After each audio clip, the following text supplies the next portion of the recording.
Hey there, friends. Welcome to another week. Though remember, work week is a fiction. Monday, doubly so. You can get rid of them if you really want to. Especially in this weird-ass week in between Christmas and New Year's. This is Social Justice Alchemy.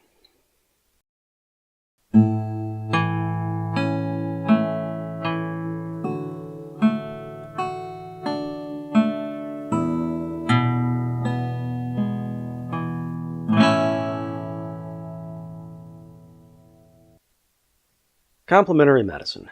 Alternative medicine. CAM. These names have been floating around for a while now. What do they refer to? Broadly, they refer to anything that calls itself medicine, that isn't medicine. Anything that has been demonstrated to have some actual effect on disease, illness, or injury is medicine. Anything that hasn't been shown to work or has been shown not to work is not medicine. Doctors aren't allowed to use or recommend things that haven't been shown to work or that have been shown not to work, because that's what's known as medical malpractice, which can get you sued for millions of dollars and cost you your medical career. Or get you a spot on Oprah and then your own TV show. Anyone who shills this sort of thing, i.e. things that aren't medicine, aren't allowed to call it medicine or say that it cures or heals you. Nevertheless, they very often do, until they get caught and go to prison. So they like to talk about wellness and health and holistic a lot. And they call themselves alternative medicine or complementary medicine. That way, they can pretend like they're doing something real while maintaining just enough distance that they might not get sued or go to prison. In short, anyone selling complementary or alternative medicine, CAM, is a fraud, a quack, a piece of shit in a white coat pretending to be a doctor. Now, that might be a little bit mean. Many people honestly do buy into this shit they're selling. Hell, I'll go so far as to say that it's the overwhelming majority. They honestly believe and think they're helping people. This is true for CAM quacks as much as it is for fortune tellers, psychics, and so on. I have a friend who practices acupuncture, as well as cupping and burning roots and other pseudoscientific mystical nonsense. He's not a bad person, but he has dedicated years of his life to a lie that he honestly believes. He really thinks he's helping people. But they're not helping people. I want that to be absolutely clear. They are not helping. CAM quacks sell things that either haven't been shown to work, like random ass injections of stem cells or weird herbal concoctions, or that have been shown not to work. Acupuncture, chiropractic, Reiki, basically anything with a name. The best you can hope for is that whatever nonsense they're selling you will do absolutely nothing. Very likely it will have an effect, and it won't be good. Herbal and natural are not synonymous with healthy. Tobacco is an entirely natural product. Nicotine is a pesticide. Okay. Plants are full of chemical compounds, usually intended to keep other things from eating those plants. That those chemicals can, in rare cases, have positive medicinal uses does not mean that all of them always do. Aspirin is based on the chemical salicylic acid, extracted from the bark of the willow tree. It can be used to soothe pain, but it's also used to remove skin. It's an acid. People recommending CAM shams don't necessarily... They necessarily do not have good education in biology and chemistry generally, nor in medicine specifically. If they did, they wouldn't be quacks. Not honestly, anyway. Regardless, they cannot have a good education in this stuff, and thus can't know if what they're recommending will help you at all or if it'll just ruin the lining of your stomach or ruin your kidneys. They don't know, and neither do you. Of course, not every cam quack gives you things to eat or drink, right? Acupuncture is strictly topical, and chiropractic too, right? Again, nothing would be the best you could hope for. Are the acupuncture needles clean? Is the chiropractor going to dislocate something? But more than that, quacks almost never limit themselves to just the one form of woo-woo. An acupuncturist isn't only going to offer to poke you with needles, but will also offer other things like burning herbs on your skin or cupping. Chemicals can have effects without being ingested. I mean, have you ever had poison ivy? And cupping, it comes in a lot of varieties. They range from mildly bad to holy shit. All your woo-woo blends together. A psychic will also bill himself as a mystic, a medium, a fortune teller, because why not? Your chiropractor will also offer reflexology and kinesiology and aromatherapy and all sorts of shit. Anything to get you to part with a few more bucks, and all with a clean conscience because they honestly believe in the crap they're selling. Most of the time. And sometimes things can go horribly wrong. Even, or especially, if the quack is doing exactly what they've been taught to do. There's a new craze in acupuncture called apipuncture, where instead of poking you with needles, they sting you with live bees. Yes. Really. And people have died, okay? Allergies? Chiropractic involves manipulating joints, beginning with and focused on the spine. And not only does the spine house the spinal cord, kind of important, it also houses a number of incredibly important blood vessels. Again, people have died as a result of chiropractic manipulations. You screw around with your neck, you can screw up the blood vessels there, you can have a stroke. Quacks will treat any damn thing, but they love to target cancer. It's the disease that everyone will get eventually, if they live long enough. And it's the hardest to treat. Britt Marie Hermes is an excellent resource for this.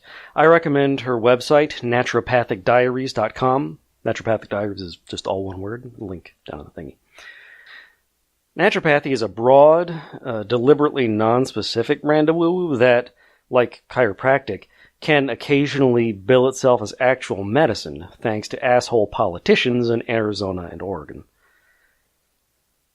Hermes was driven out because her cancer patients weren't able to get their medicine because it had been seized by customs. Because it's illegal. A weekend of research later, and Hermes was devastated to realize her boss had been lying to her, and she had been lying to her patients.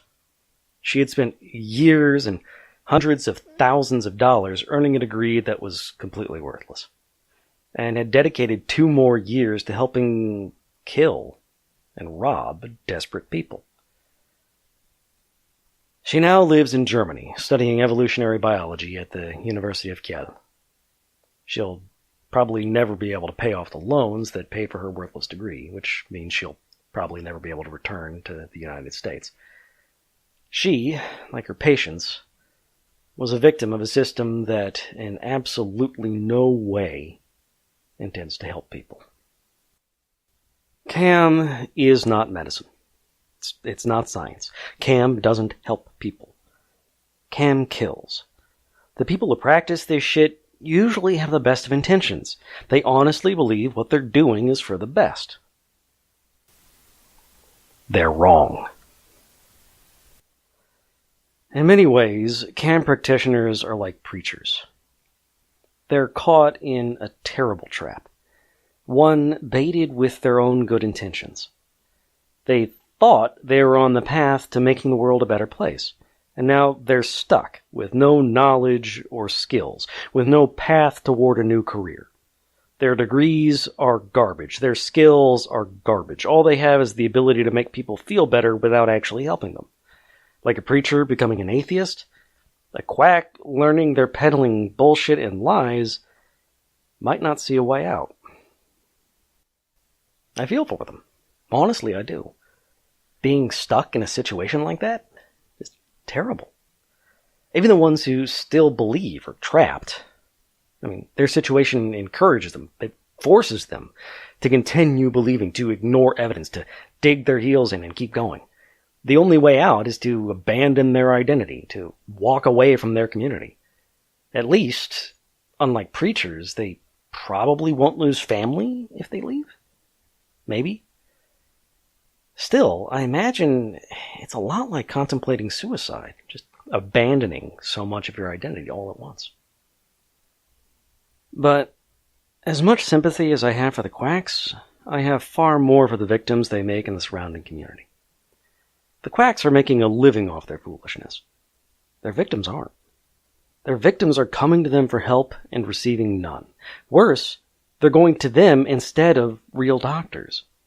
And worse still, the quacks might even hurt or kill them in their pig-ignorant foolishness. So, just as I'll always advocate against religion for the harm it causes, despite the earnest belief of the pastors trapped in the pulpit, so too I'll always advocate against CAM. So-called complementary or alternative medicines kill.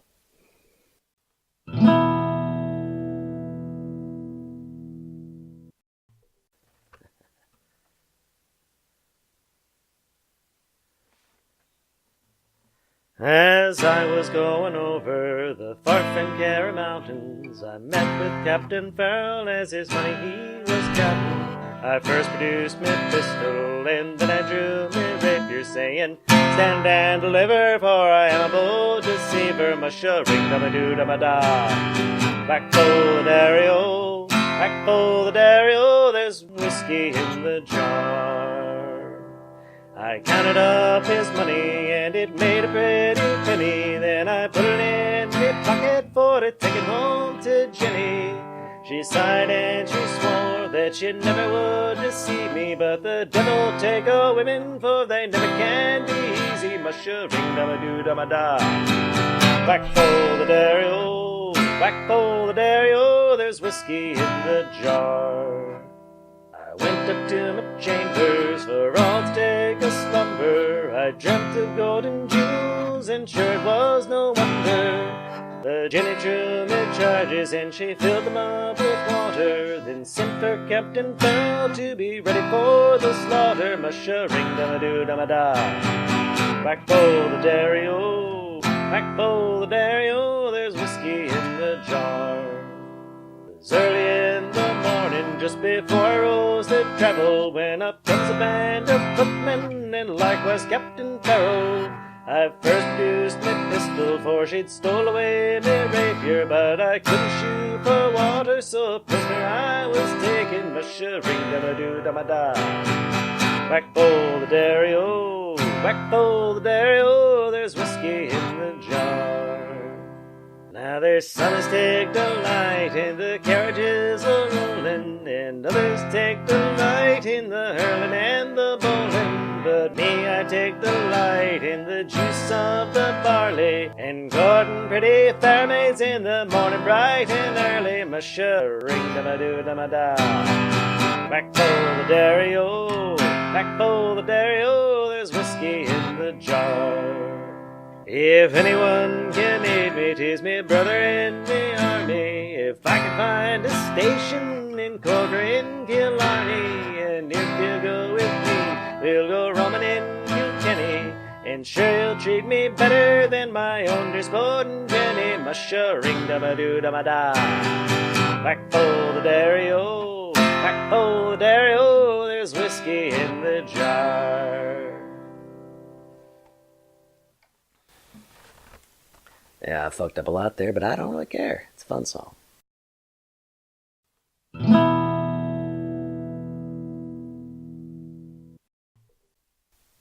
Dear Christian, your neighbors are afraid of you. This might surprise or upset you. What could you possibly have done that someone might be afraid of you? You're a good person, leading a good life, and you don't want to hurt anyone. But how would your neighbors know that? What they know is what they can see, the things you choose to show the world and the things you can't hide. They can see your haircut and your car, your clothes, and whether you wave at them when you leave for work. And they can see your religion. They can see it in the decorations you put up around the holidays, the cross you wear, and your habit of attending services once or twice a week. And that makes them afraid, because they can't see beneath the surface. They don't know if you're a quiet, gentle person who feeds the homeless, who builds houses for the poor, who visits lonely seniors. They don't know if you're a loud, angry person who screams at strangers for holding hands on the street, who throws trash at little girls for dressing wrong, who nods in approval at the man throwing the stiff-armed salute. They don't know if you're the very quiet, very angry person who mails bombs to strangers around the city, who fires a rifle from a van on the freeway, who shoots a doctor in a church on Sunday. There are many kinds of Christians. You might want to say that those others aren't real Christians, but they say they are, and how are we supposed to tell? You all look the same until the shooting starts. Or until the voting starts. Because in the end, it's not just the openly violent Christians who kill people. The Christians who support bigoted bakers, who want to force trans people out of the military, who enact racist laws, who kidnap children from the wrong sorts of people. Those Christians kill people too. They kill people in small ways, by making life harder, by adding burden after burden, simple stress that steals a day of your life for every week you survive, until every day begins with dread and ends with dull exhaustion. They kill people in larger ways, by isolating them from friends and family, forcing them to live alone, unloved, afraid. They don't get to have the same jobs. They don't get to shop at the same stores. They don't get the protections of the police. They don't get to go to the hospital. Because the hospitals are run by churches, and the police have crosses around their necks too. The shops, the bakeries, the businesses, those have religious beliefs now too. And they kill them in the big ways, by encouraging the very fine people who vandalize Jewish cemeteries, drive cars into crowds, mail bombs to strangers, or open fire in newspaper offices.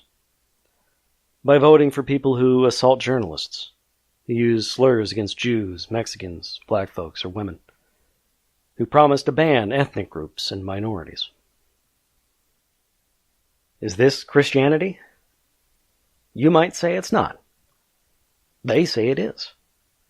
You each quote scripture and Revelation to support you. How can we say which one's right?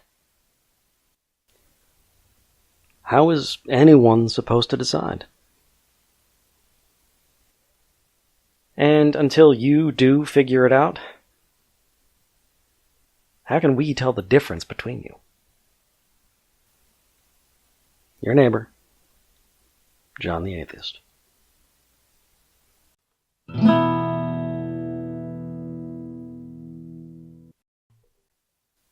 If you like what I'm doing here, please like, share, subscribe, leave positive reviews of the podcast on iTunes. Put the thumbs up on the YouTube. If you want to talk back at me, the YouTube channel lets you comment, of course. I also have a blog where I post the transcripts. That's surgoshan.blogspot.com, surgoshan.blogspot.com, link down in the thing. If you're looking for something completely different, I take part in another podcast. It is the Dungeons and Debacles podcast, hosted by my friend Kevin. We're playing an evil party Although, given the way alignments are, my character might technically be good. It's weird. Anyway, it's a lot of fun. We have a lot of fun with it. Plenty of role playing. I think we managed like 3-4 episodes in the last few weeks. Like no fighting. It's a heck of a lot of fun. You should check it out. DungeonsandDebaclespodcast.com. Yeah, that'll do it. That's another week in Social Justice Alchemy. I've been your alchemist, John Brockman. See you next week.